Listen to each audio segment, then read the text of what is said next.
No one talks about the moment you snapped, not the build-up, not the pressure, just the moment.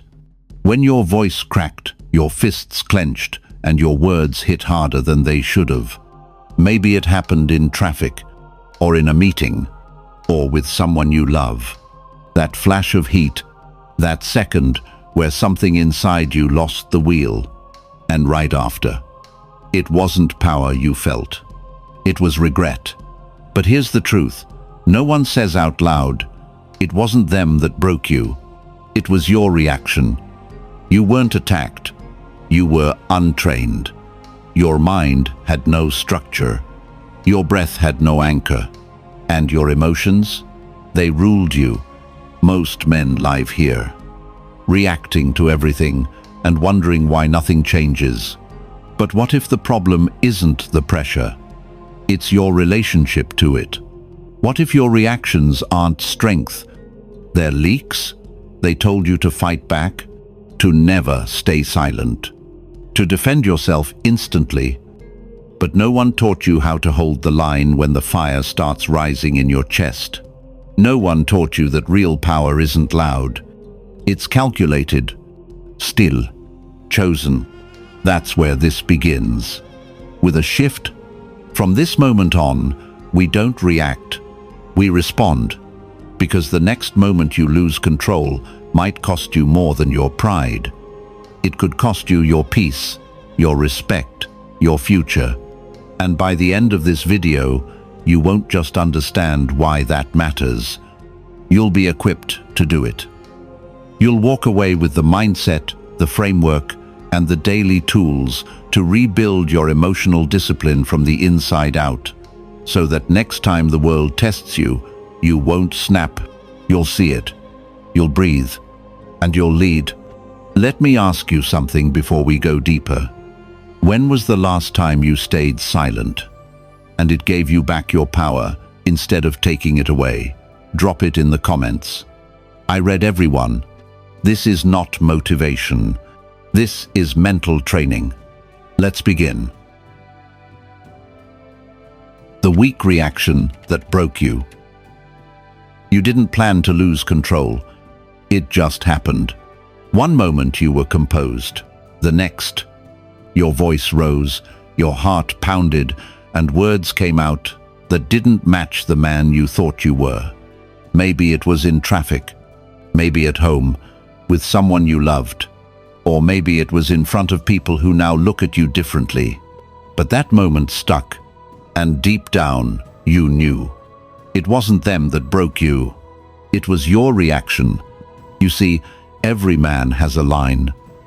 A moment when pride rises faster than reason, when the heat of the moment burns hotter than the truth, and in that moment, we either step into our higher self, or we collapse into impulse. Most don't even realize the shift. It feels like instinct, like survival, but that's the lie. Because what felt like power, raising your voice, pushing back, clenching your fists, wasn't strength. It was surrender. Surrender to your ego. Surrender to their chaos. Surrender to a version of you that lacks command. And then comes the silence after. That heavy quiet when the words have landed, the looks have changed, and you're left wondering, did I just lose more than I proved? It's a feeling only real men understand. The guilt of being loud, when calm would have spoken louder. The shame of knowing you reacted because you didn't have a better tool in that moment. And the worst part, it's not just what they saw, it's what you now see in yourself. But here's the truth. No one tells you that moment wasn't weakness. It was a signal, a wake-up call, proof that your reactions are not your enemy, but they are untrained. And unless you confront them, shape them, and reclaim command over them, they'll keep breaking you quietly. Not in explosions, but in erosion.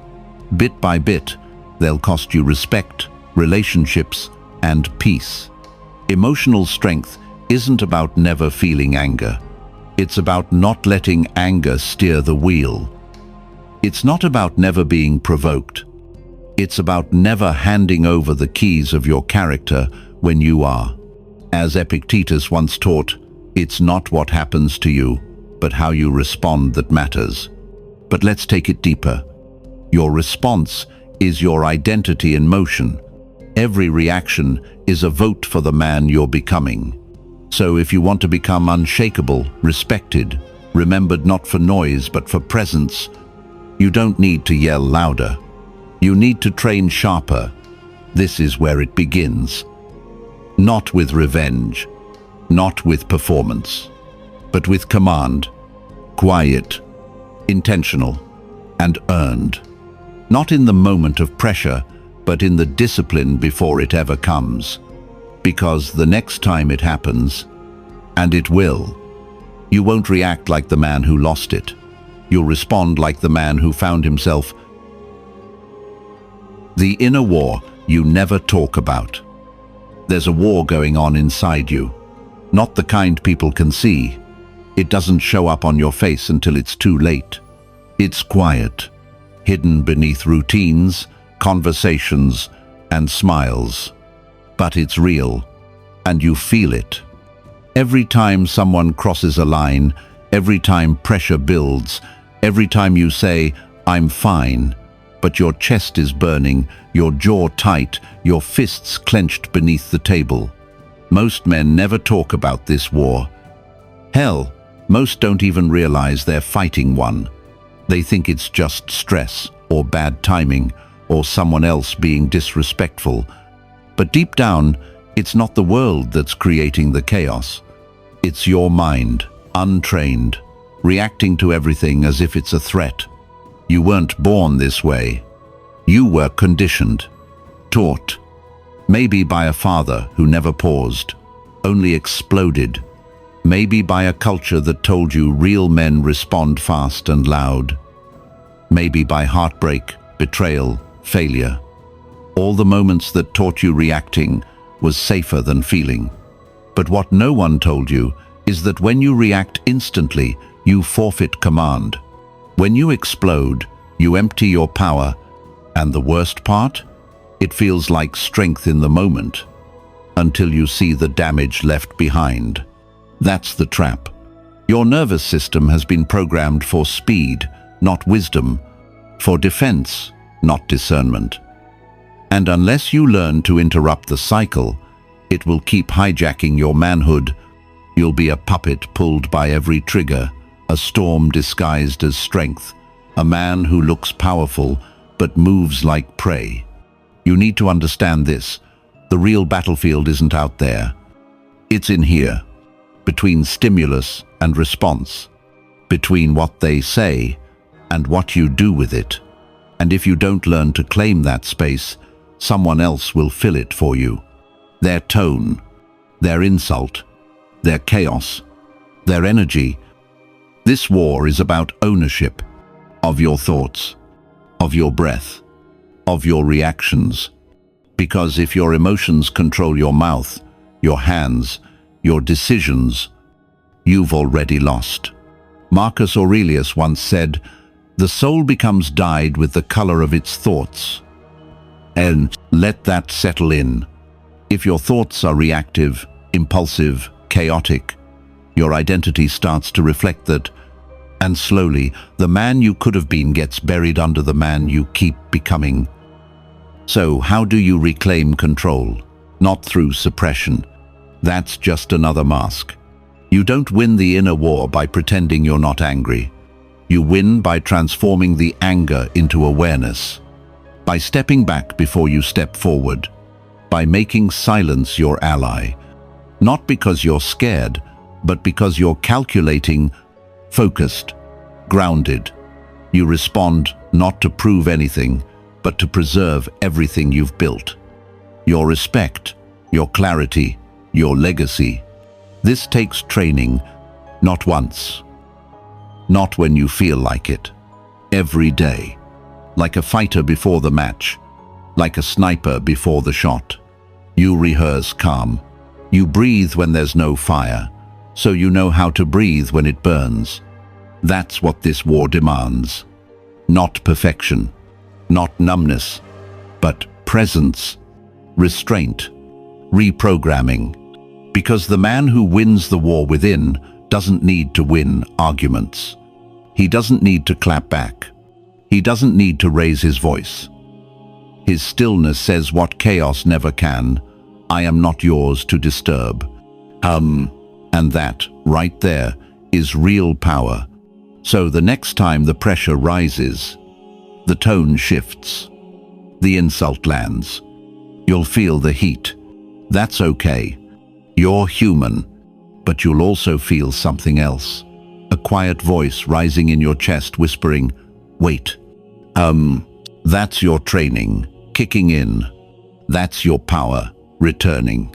And in that pause, in that space, you win. The ego trap. It's not your anger that gets you in trouble. It's your ego hiding behind it. That voice in your head that says, you can't let them talk to you like that. The tension that screams, say something. Now, the heat that rises, not because you're hurt, but because you think being silent makes you look weak.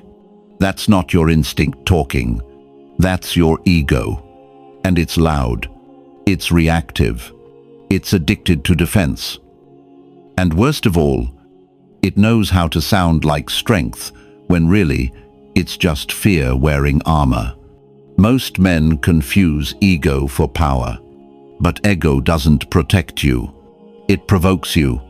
It tells you to fire off the text, interrupt in the meeting, raise your voice at home. Ego wants the last word. Ego wants applause. Ego wants to win, even if it costs you peace, relationships, or the respect of people who once admired your calm. But what it never tells you is this: ego feeds on reaction. The more you respond emotionally, the more control it gains. And before long, you're not the one steering your life. Your ego is. You think you're defending your worth. But reacting out of ego doesn't prove you're strong. It proves you're still afraid of appearing small. And here's the hardest truth of all. When your ego takes over, you're no longer responding to others. You're defending an image of yourself you haven't outgrown. That image, the one that needs to be right, to be seen, to be dominant, is fragile. It breaks under silence. It collapses when ignored. It trembles when challenged by stillness. That's why ego hates pause. It fears restraint. Because every second you don't lash out, your true self gets louder. And the mask starts slipping. You've probably felt it before. That rush in your chest when someone calls you out. That sharp edge in your thoughts when someone cuts you off in traffic or undermines your point in a meeting. You feel the urge to react fast. Not because the situation demands it, but because your ego can't tolerate discomfort. But discomfort isn't danger. Being questioned isn't an attack. And staying silent doesn't make you passive. It makes you powerful if the silence is chosen. Seneca once wrote, "The greatest remedy for anger is delay." And that's where your transformation begins. With the courage to pause when your ego demands action. With the discipline to breathe when your pride wants blood. With the wisdom to see that not every attack needs to be answered. Because not every attack deserves your energy.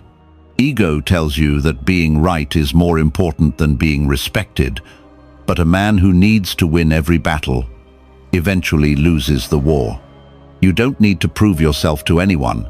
You need to protect yourself from yourself. So how do you disarm the ego? You start by naming it. You start by noticing when your reaction is about protecting your pride, not your peace.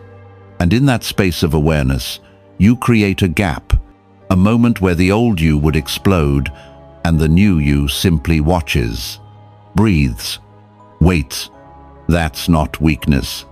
That's self-command. You're not here to react faster.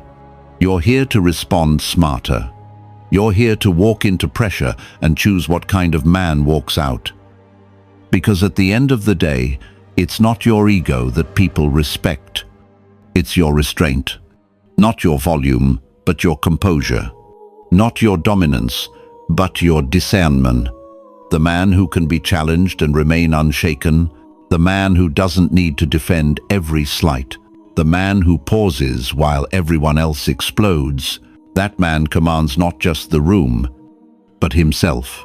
And that's the kind of power no insult, no provocation, no fragile ego can ever take away.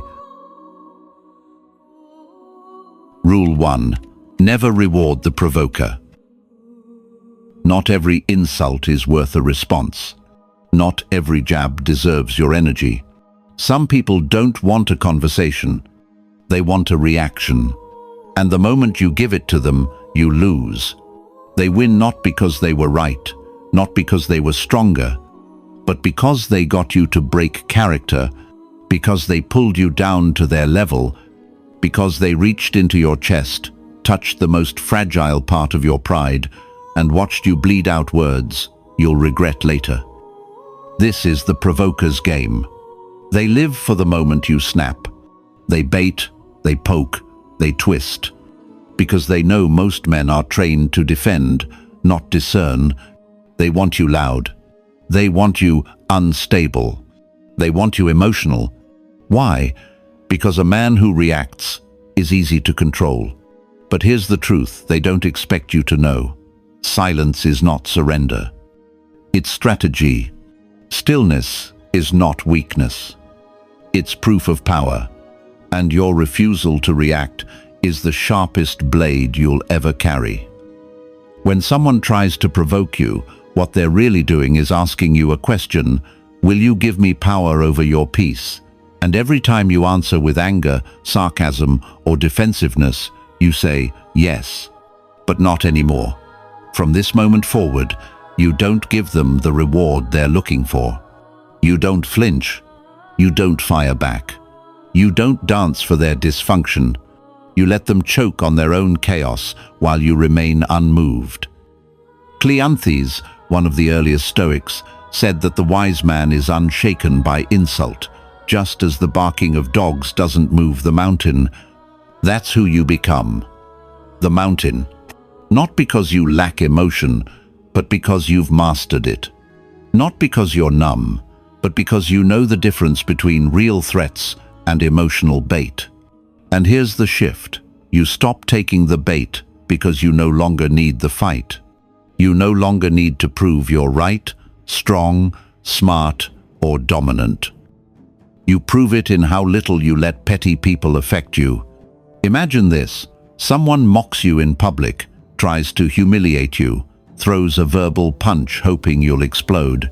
But instead, you look at them, not with fear, not with fury, but with stillness. You say nothing. You smirk. You shift your attention. You deny them the drama they crave. And in that moment, you win.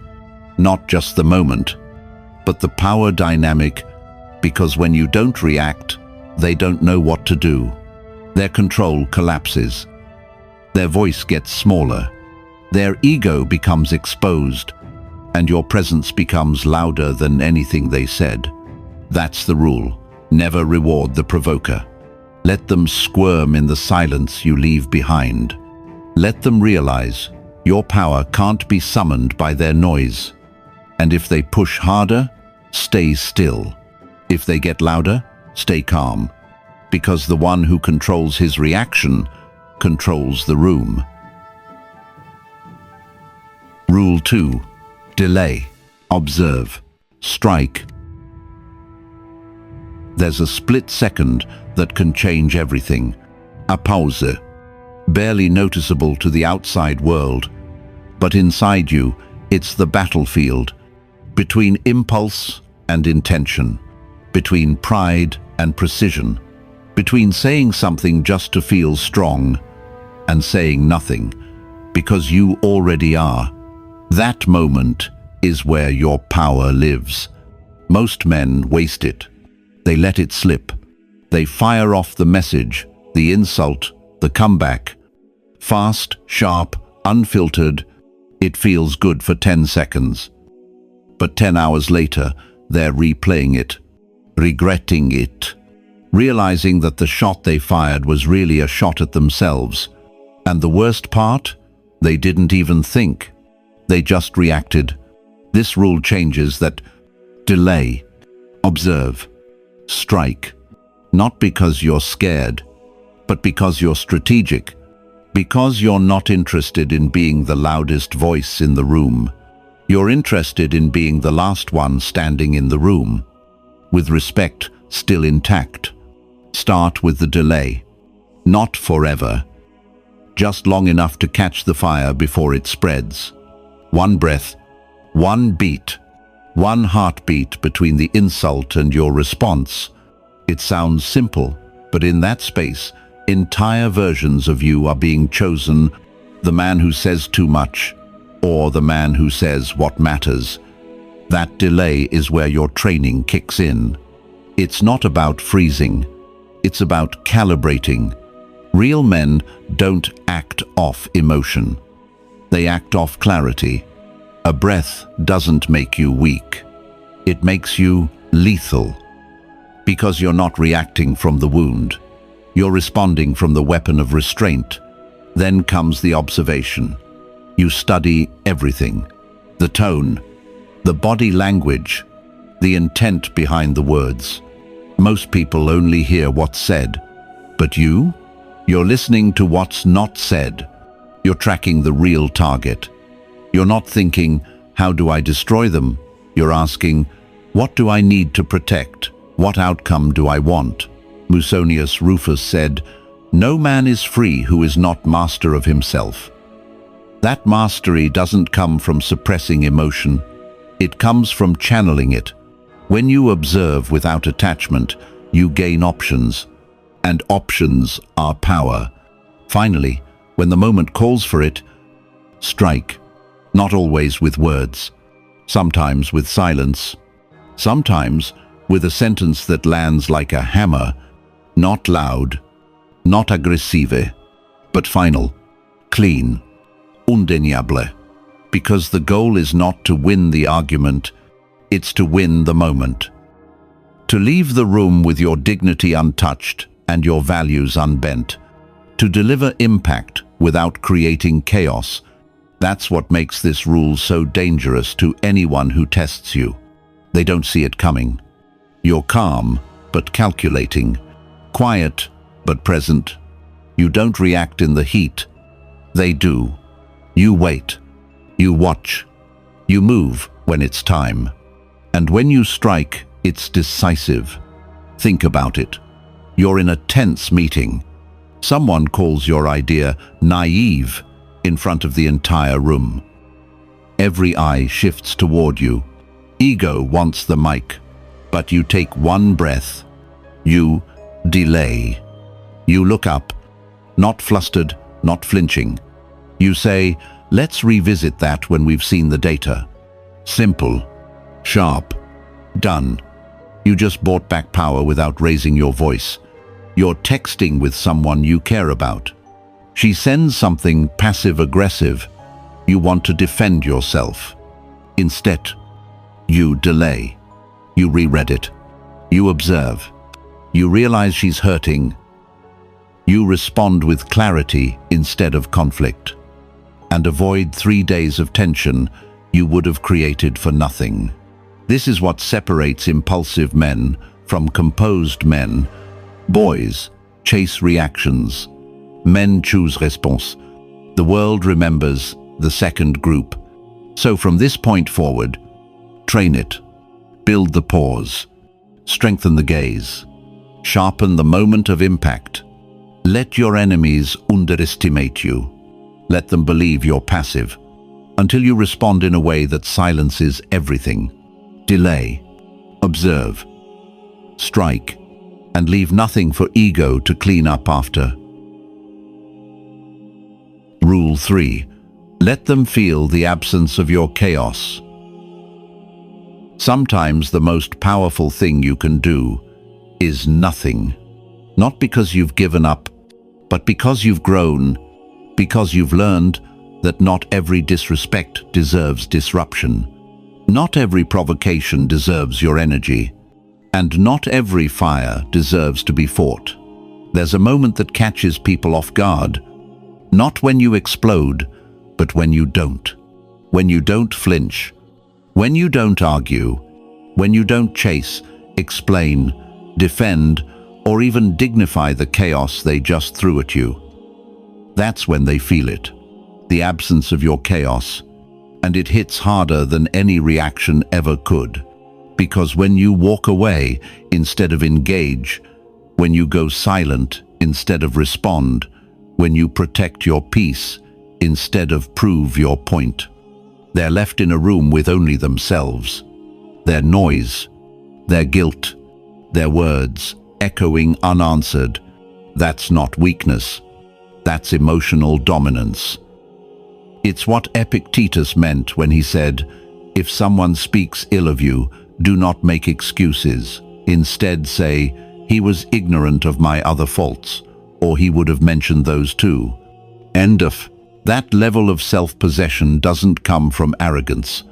It comes from clarity, the clarity of knowing who you are, and refusing to let anyone's chaos shape your actions. But here's the hard truth. Most men are addicted to reaction. They need it. They crave that hit of adrenaline that comes from defending their name, their past, their ego. But adrenaline fades. And when it does, you're left with a mess you created because you couldn't sit with discomfort for 60 seconds. That's the trap. And the real ones, they don't fall for it. They let silence do what anger never could, expose weakness, unmask insecurity, and leave the other person wrestling with themselves. It's a form of power that leaves no fingerprints. You didn't raise your voice. You didn't throw a punch. You didn't send the paragraph-long text. You just weren't there. Mentally, emotionally, energetically. And that emptiness, that absence, it's unforgettable. Let's say someone tries to bait you, throws a sarcastic jab in front of others, hoping to embarrass you. You don't bite. You don't blink. You smile with that quiet, "I see through you" look, and you move on. You change the subject. You leave the room. You get back to your purpose. And they're left with something they didn't expect. You're calm. They don't know what to do with it. It doesn't match their script. It makes them feel exposed because they came with noise. But you didn't meet them with fire. You met them with air. And fire dies in air. This is not avoidance. This is not passivity. This is the highest form of discipline. Choosing not to hand over your emotional state to someone else's dysfunction. Because your peace is expensive. It was earned in dark places. Through betrayal, failure, heartbreak, and years of learning the hard way, you don't give that away to anyone. Especially not to someone who hasn't earned the right to disturb it. Let them feel the absence. Let your stillness haunt them. Let your lack of reaction force them to face their own. Because in a world where everyone is loud, aggressive, and desperate to be seen, the man who says nothing, who stays grounded, unbothered, and unmoved, is the one who is felt the most. So train for this. Practice restraint until it becomes second nature. Remember that silence isn't void. It's power. A power that echoes long after the noise fades. Let them feel what it's like when you don't show up to the argument. Let them realize they're no longer worth your chaos. Remain unshaken. By now, you know this isn't just about anger. It's not just about keeping your cool or learning to be the bigger man. This is about rebuilding your foundation, one moment at a time, so that no insult, no betrayal, no chaos can reach the core of who you are. Because real strength isn't loud. It isn't reactive. It doesn't need to clap back. It doesn't need to prove anything. Real strength is silent, still, measured. It's the man who doesn't flinch when provoked. The man who breathes when others explode. The man who doesn't just survive pressure, but sharpens in it. This world doesn't need more men who can yell louder. It needs more men who can stand still in the fire and choose who they become in it. You've already begun. You've learned to delay, to observe, to strike with intention. You've learned that stillness isn't weakness. It's command. You've remembered that not reacting is sometimes the most powerful response of all. But don't keep this to yourself, because right now there are men out there, just like you once were, who are tired of being seen as too emotional, tired of being labeled weak just because they feel, tired of giving away their power to people who never earned it. Men who are tired of being ignored, tired of the friend zone, tired of over-explaining themselves in a world that doesn't listen to quiet strength. They don't need more noise. They need clarity. They don't need more motivation. They need structure. They need a brotherhood, a standard, a way forward that doesn't betray who they are inside. And if this message spoke to you, if something in you shifted during these last few minutes, then you're already part of that movement. You're not just watching content, you're building a mindset, a rhythm, a new code. So join this space. Subscribe, not for the algorithm, but for the mission. Because by doing that, you're not only upgrading your own life, you're helping make this insight accessible to the men who need it most.